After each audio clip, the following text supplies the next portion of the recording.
세상 사람들은 보면 한 해의 끝이 되어 지금 한국 같은 경우를 보면 해맞이하러 간다 이렇게 얘기해요. 동해로 가가지고 1월 1일 새벽에 수평선 위로 떠오르는 붉은 그 태양을 보면서 소원을 빌고 자신을 맡기고, 여러분 이것은 전형적인 미신 행위이지 않겠어요? 그렇게 해서 우리의 삶이 새로워지고 진짜 복이 임하는 것이라고 한다면 저부터라도 어떻게 하겠어요? 우리 모두가 다 그곳에 가지 않겠습니까? 해가 바뀐다고 해서 우리의 삶이 새로워지는 게 아니에요. 이사를 통해서 우리의 삶의 장소와 무대가 여러분 바뀐다고 해서 우리의 삶이 새로워지는 것도 아닙니다.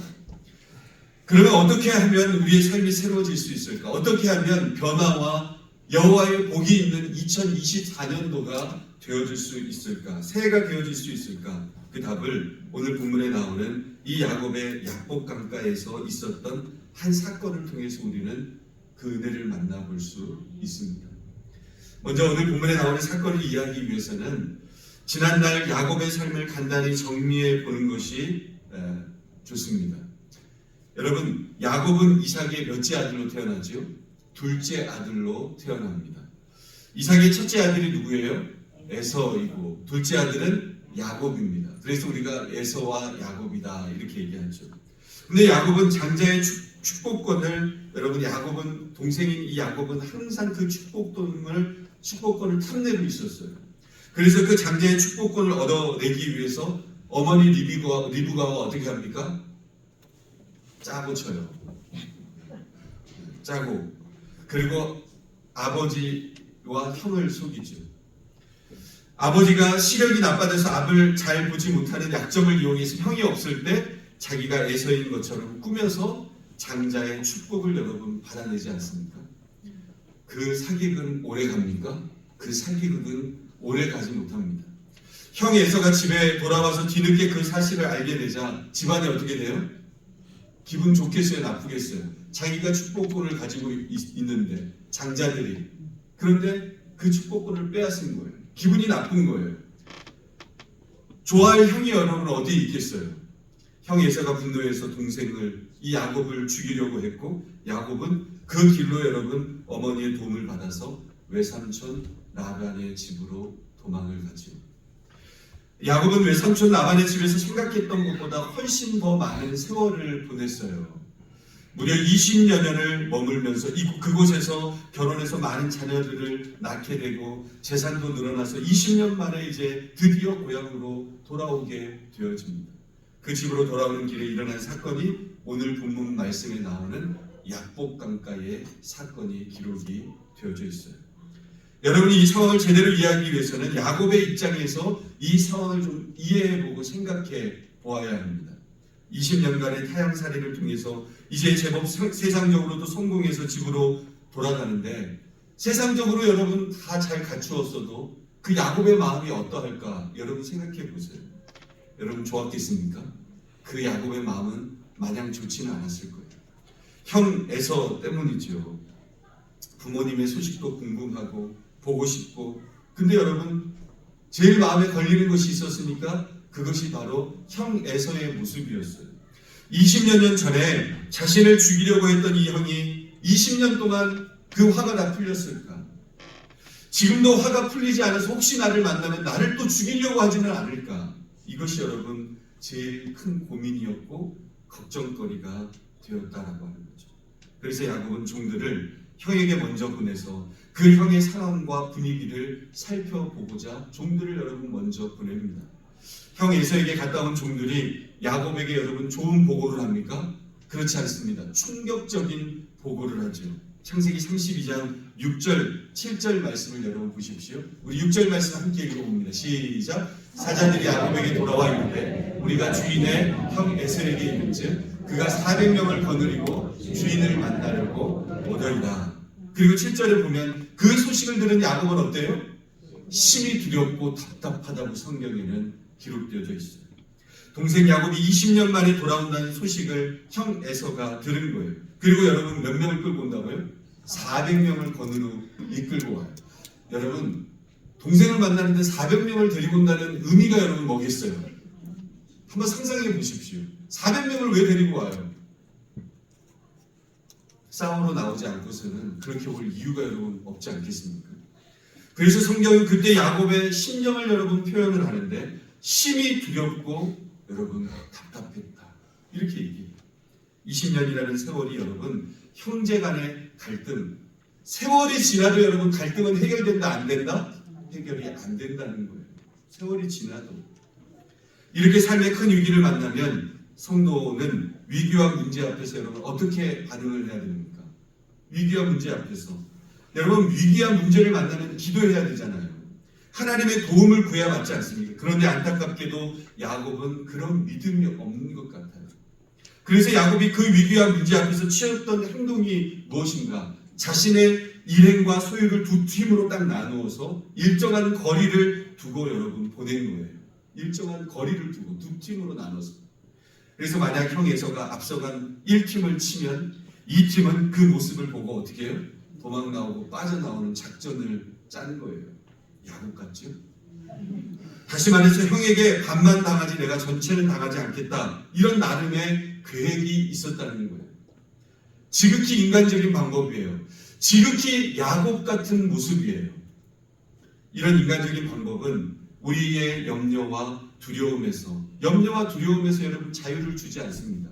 인간적인 방법으로는. 그래서 야곱은 그런 계획을 구상해 놓고도 답답하니까 그때 누구를 찾아요? 하나님을 찾는 거예요. 창세기 32장 10절 말씀, 11절 말씀 우리 읽어봅니다. 시작. 나는 주께서 주의 종에게 베푸신 모든 은총과 모든 진실하심을 조금도 감당할 수 없사오나 내가 내 지팡이만 가지고 이 요단을 건넜더니 지금은 두 때나 이뤘나이다. 내가 주께 간구하오니 내 형의 손에서 에서의 손에서 나를 건져내시옵소서. 내가 그를 두려워하면 그가 와서 나와 내 처자들을 칠까 겁이 나기 때문이니이다. 아멘. 앞의 내용을 보면 외삼촌 라반의 집안에서 20년 동안 머무는 동안에 야곱이 기도했다 이런 내용이 나와야 안 나와요? 안 나와요 성경에. 그러니까 성경대로 하자면 20년 만에 위기 앞에서 처음으로 어떻게 해요? 처음으로 기도한 거예요. 20년 만에. 그런데 문제가 생겨서 도무지 해결할 방법이 없자 기도가 없던 인생이 여러분 이제 기도하기 시작하는데 기도의 내용은 여러분 두 가지입니다. 첫 번째는 무엇인가? 지난 20년 동안 베풀어 주신 하나님의 은혜에 대한 감사를 그때 고백해요. 그리고 두 번째는 여러분 무엇입니까? 형 에서의 손에서 좀 구해 주십시오. 그렇게 간구하는 기도를 해요.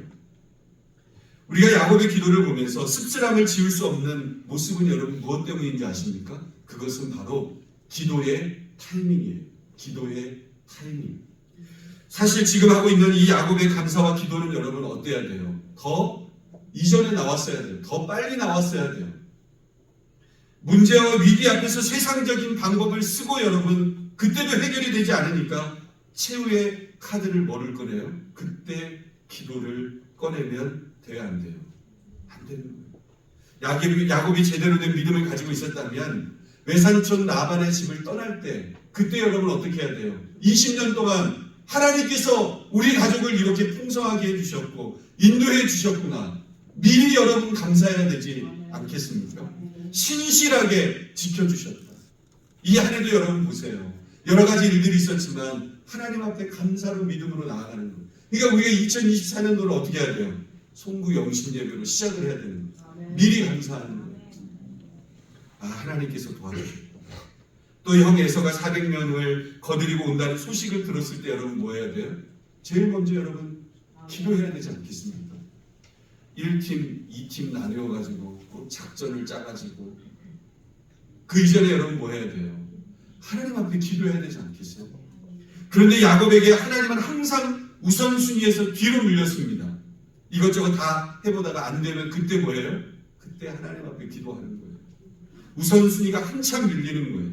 하나님께 기도했음에도 불구하고 여러분 어때요? 오늘 말씀에 보면 믿음이 없으니까 두렵고 답답한 마음이 있지 않습니까? 그렇게 연약한 믿음이었어요. 그 안타까운 모습이 22절부터 기록되어 있어요. 22절부터 24절까지. 우리 22절, 23절, 24절 함께 제가 한 절 여러분이 한 절 24절은 마지막 함께 밤에 일어나 두 아내와 두 여종과 11 아들을 인도하여 야복 나루를 건널세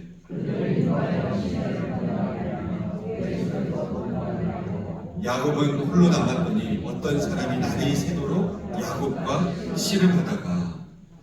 정리하자면 여러분 이렇습니다. 인간적인 조치를 취했어요, 안 취했어요? 인간적인 조치도 취했어요. 그래서 가족들과 함께 가지 못하고 가족들도 보내고 자신의 소유와 종들도 다 보냈고 자신은 어디에 있어요? 지금 제일 마지막에 발만 동동 구르고 있는 거예요. 이게 여러분 야곱의 원래의 모습이에요. 그런데 이랬던 야곱이 야복 강가에서 놀라운 변화를 여러분 경험하게 되어지는데 어떤 변화가 있습니까? 결론부터 보겠습니다. 33장 1절 말씀을 우리 함께 읽습니다. 시작. 에서가 400명의 장정을 거느리고 오고 있는지라 그의 자식들을 나누어 레아와 라헬과 두 여종에게 맡기고 여종들과 그들의 자식들은 앞에 두고 레아와 그의 자식들은 다음에 두고 라헬과 요셉은 뒤에 두고 자기는 그들 앞에서 나아가되 몸을 7번 땅에 눕히며 그의 형 에서에게 가까이 가니. 방금 이 말씀을 제대로 이해했다면 여러분 정말 야곱에게는 놀라운 변화가 있는 것을 우리는 볼 수 있다라고 하는 거예요. 분명히 야곱 나루토에서 가족들 다 먼저 보내고 자신의 소유, 자신의 동들까지 다 보내고 자신이 맨 뒤에 남았던 인생이었어요. 그리고도 어찌할 바를 몰라서 여러분 염려하고 근심하고 발을 동동 그리고 있는 모습이 야곱의 모습이에요. 그래서 조금 지나니까 33장에 나오는 것처럼 이제는 여러분 맨 뒤에 있는 인생이 아니라 어디에 있는 인생이에요? 맨 앞에 있는 모습. 그래서 맨 앞에서 누구를 만나러 가는 거예요? 형 에서를 만나는 이 야곱의 모습을 우리는 확인할 수 있어요. 두려움에 사로잡혀 맨 뒤에 숨어있던 인생이 이제는 맨 앞에 당당하게 서서 형을 만나는 담대한 인생으로 변화가 되었다는 거예요. 이 모습 하나만 보더라도 여러분 우리는 이 야곱의 놀라운 변화의 모습을 우리는 볼 수 있지 않습니까? 우리는 그러면 질문을 던져봐야 됩니다. 도대체 무엇이 여러분 이렇게 야곱의 마음과 모습을 변화시켰을까? 정답부터 말씀드리자면 무엇입니까? 바로 하나님과 깊이 있는 만남이 있었기 때문입니다. 야곱 강가에 혼자 남아있을 때 발을 동동 구르면서 인간적인 조치 다 취해놓고 기도해도 마음이 놓이지 않아가지고 마지막에 혼자 발을 동동 구르고 있을 때 하나님을 깊이 만나는 역사를 체험하게 되었어요. 그 한 번의 깊은 만남으로 인해서 야곱의 삶이 완전히 새롭게 변화되어지지 않습니까? 여러분 절대로 우리의 인생 속에 잊지 마십시오. 우리의 인생을 새롭게 하는 것은 시간이 아닙니다. 해가 바뀐다고 우리의 인생이 바뀌는 것도 아니에요. 사는 장소가 바뀐다고 해서 여러분 우리의 인생이 바뀌는 것도 아니에요. 하나님을 깊이 있게 만나면 그때 우리의 인생이 어떻게 돼요? 변화가 있고 새로워짐을 믿으시기를 주님의 이름으로 축원합니다. 그렇다면 야곱이 하나님을 어떻게 만났는지 그 위대한 은혜의 현장을 우리가 함께 살펴보기를 원해요. 32장 24절 말씀을 다시 한번 읽어볼까요? 시작. 야곱은 홀로 남았더니 어떤 사람이 날이 새도록 야곱과 씨름하다가. 야곱이 여러분 벼랑 끝에 몰려서 어찌할 바를 모르고 있을 때 여러분 어떤 사람이 등장했다 이렇게 얘기해요. 어떤 사람이 갑자기 나타나서 날이 새도록 누구와 야곱과 씨름을 하게 됩니다. 그러면 이 어떤 사람이 도대체 누구일까? 오늘 본문만 놓고 보면 이 어떤 사람은 누구예요? 하나님이시지요. 왜냐하면 본문 30절 말씀을 보면 씨름을 한 뒤에 야곱이 내가 누구를 대면하여 보았다고 얘기하죠. 하나님을 대면해서 보았다 이렇게 말씀해요. 그리고 오늘 본문 말씀만 놓고 보면 그 사람의 정체는 하나님이시다 이렇게 알 수 있습니다. 그런데 호세아서 말씀을 보면 우리가 문제를 좀 달리 볼 수 있습니다. 호세아 12장 4절 말씀 우리 함께 읽어봅니다. 시작. 천사와 겨루어 이기고 울며 그에게 간구하였으며 하나님은 베델에서 그를 만나셨고 거기에서 우리에게 말씀하셨느니. 야곱이 여러분 천사와 힘을 겨루어서 이기었다 이렇게 성경은 말하고 있어요. 호세아서는 분명히 여러분 여기서 말씀에는 하나님이라고 했는데 호세아서는 뭐라고 그랬어요? 천사라고 얘기했어요. 얼핏 보면 두 내용이 여러분 같아 보이지 않고 충돌하는 것처럼 보입니다. 그런데 사실은 그렇지 않아요. 서로 어떻게 하는 거예요? 보완해 주고 있는 말씀이에요. 분명히 야곱이 씨름한 사람은 하나님이 맞습니다. 그런데 천사의 모습으로 나타난 하나님이셨다라고 하는 거예요. 이 천사의 모습으로 나타나신 하나님이 인생 최대의 벼랑 끝에 서 있는 위기를 맞아서 고민하고 있었던 이 야곱에게 나타나신 거죠. 물론 야곱은 천사의 모습으로 나타난 분이 하나님이신 줄 처음에는 알았어요? 몰랐어요? 몰랐습니다. 씨름을 다 끝내놓고 나중에서야 물어보고 여러분 알았어요.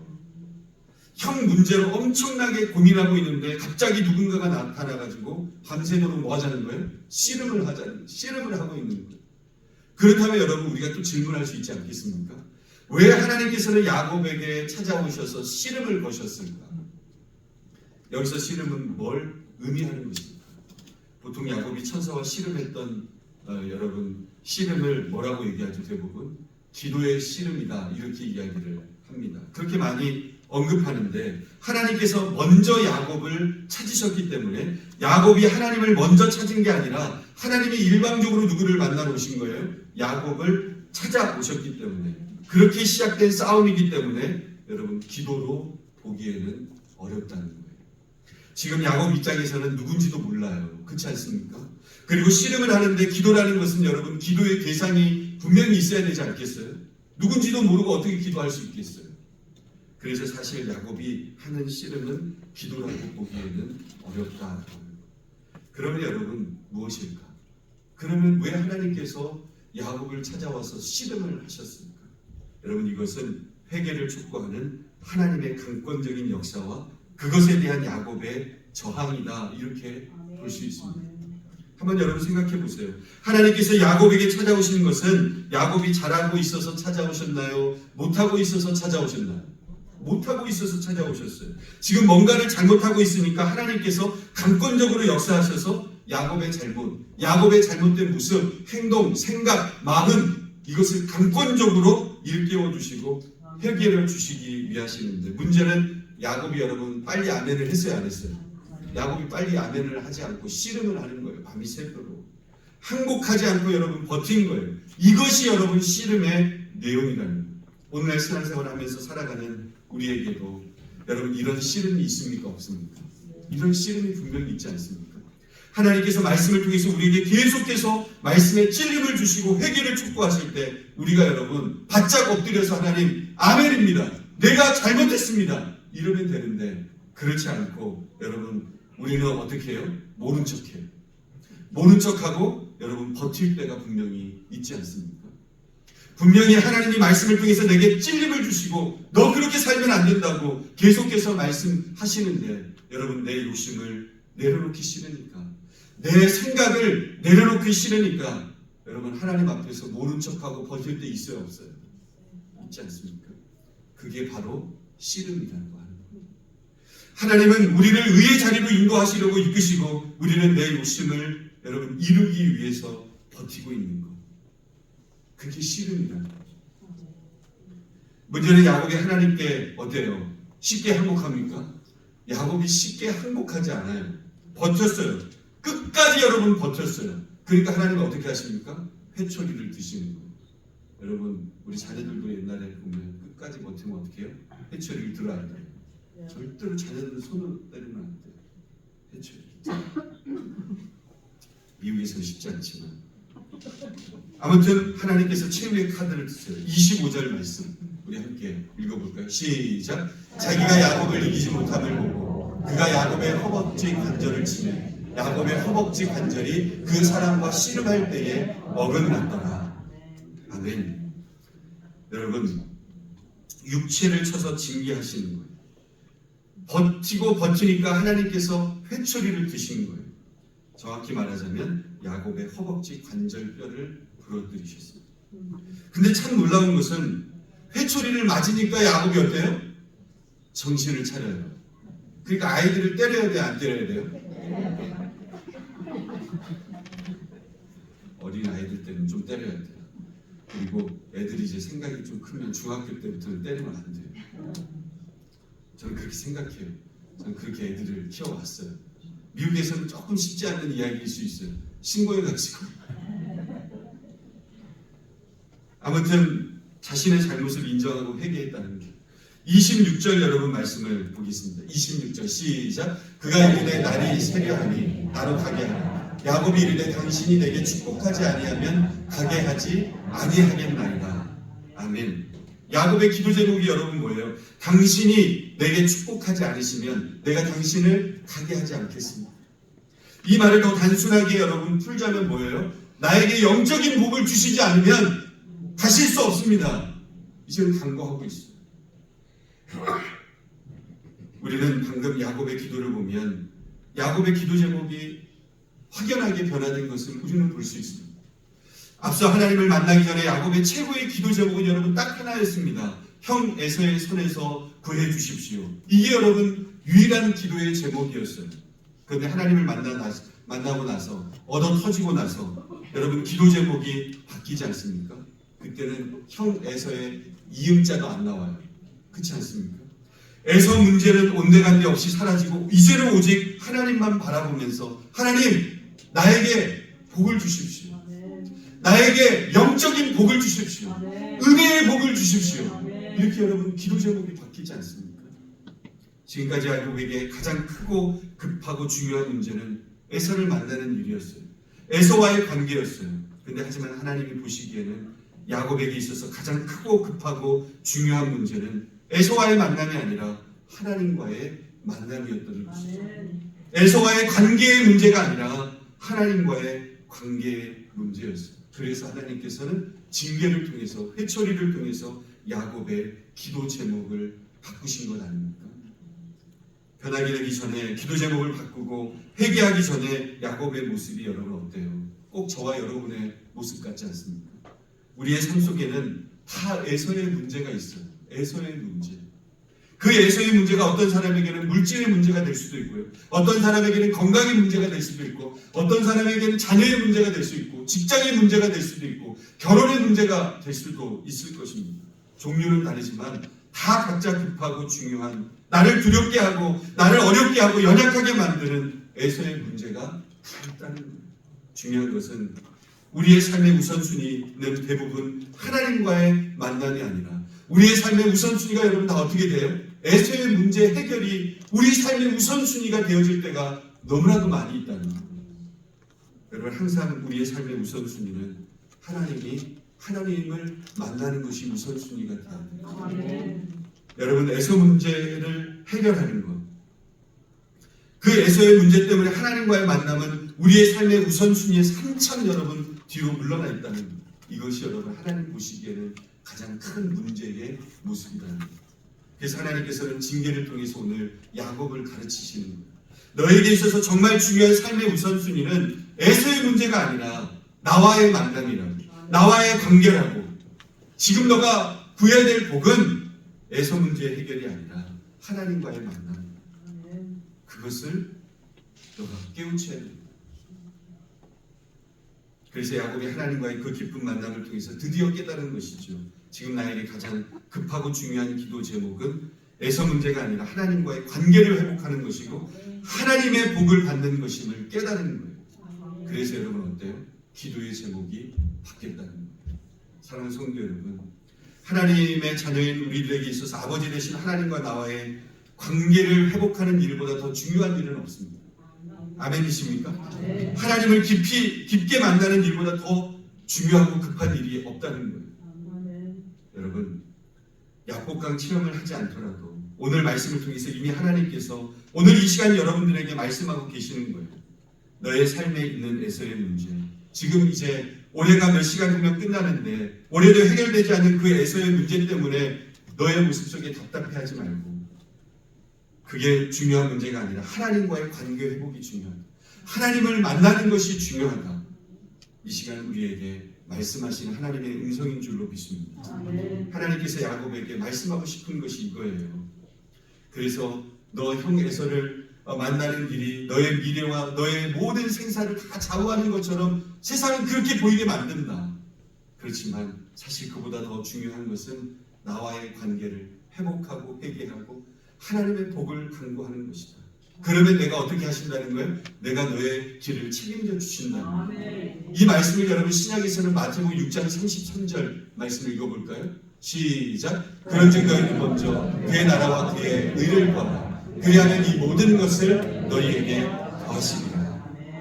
오늘의 여러분 표현대로 바꾸자면 너는 먼저 하나님과의 관계를 회복해라는 거예요. 그러면 에서의 모든 문제는 내가 알아서 어떻게 해주겠다, 책임져 주겠다 이렇게 말씀하고 계시는 거죠.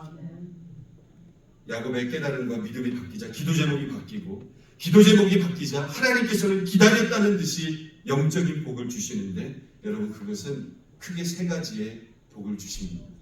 먼저는 여러분 뭐를 바꿔주십니까? 이름을 바꿔주세요. 저는 여러분들이 지금 보는 이 세 가지의 복이 오늘 예배를 통해서 여러분들의 삶 가운데로 그대로 임하시기를 주님의 이름으로 축원합니다. 졸던 분도 지금부터 잘 들으십니다. 할렐루야. 28절 말씀 함께 읽어보겠습니다. 시작. 그가 이르되 내 이름을 다시는 야곱이라 부를 것이 아니요 이스라엘이라 부를 것이니 이는 내가 하나님과 및 사람들과 겨루어 이기었음이니라. 첫 번째 주신 복은 이름을 바꾸어 주셨어요. 지금까지 이름은 여러분 뭐였습니까? 야곱이었어요. 야곱이라는 이름의 뜻이 여러분 무엇입니까? 그것은 넘어뜨리는 사람이에요. 넘어뜨리는 사람이었어요. 남을 속이고 넘어뜨리는 자. 이름이 좋아요, 안 좋아요? 이름이 안 좋잖아요. 맨날 남을 넘어뜨리는 거예요. 그러니까 그 이름과 같이 여러분 야곱은 삶을 살았습니다. 형을 속였고 아버지를 속였어요.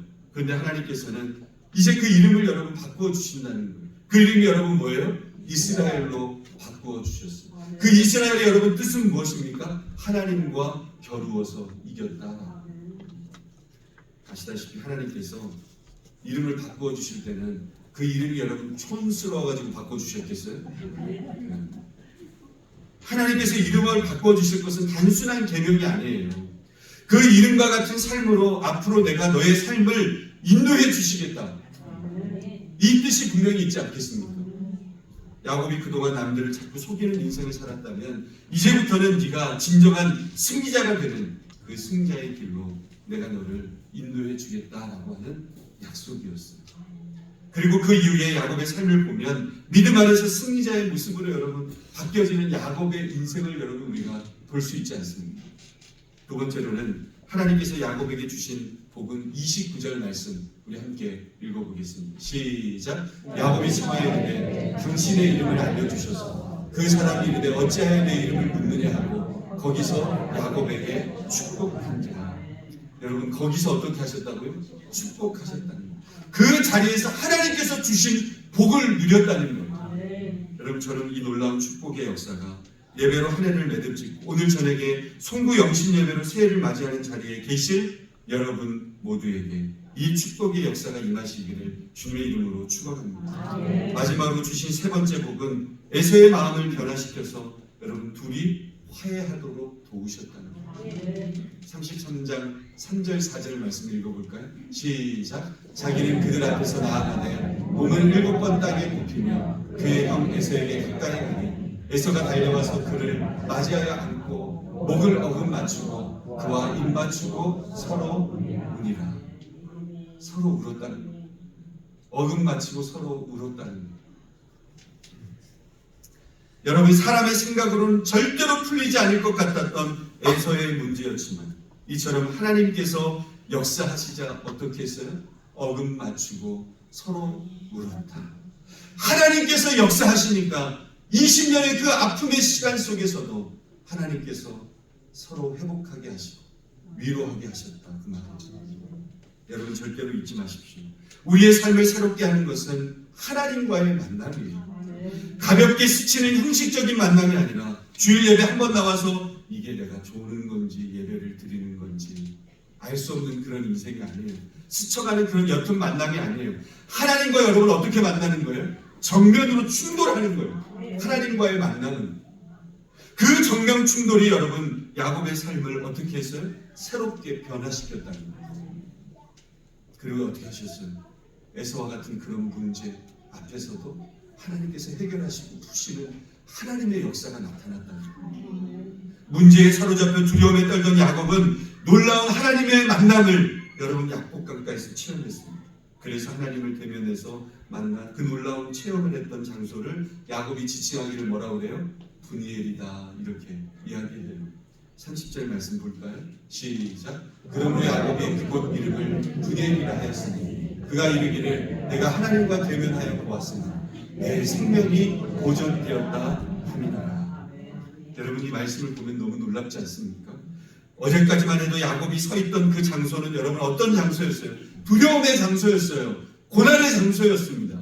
그런데 그 고난의 장소에서 하나님과 깊이 체험하게 되어지자, 만나게 되어지자, 그 고난과 두려움의 장소가 여러분 분이엘로 바뀌었다는 거예요. 하나님을 만나는 축복의 장소로 바뀌었다는 거예요. 지금 여러분이 서 있는 현실이 문제가 많고 고난이 있다 할지라도 여러분이 이 예배를 통해서 다가오는 새해 하나님을 깊이 만나기만 하면 그 고난의 장소가 어떻게 되어진다고요? 분이엘의 장소로 변화되게 되는 줄로 믿습니다.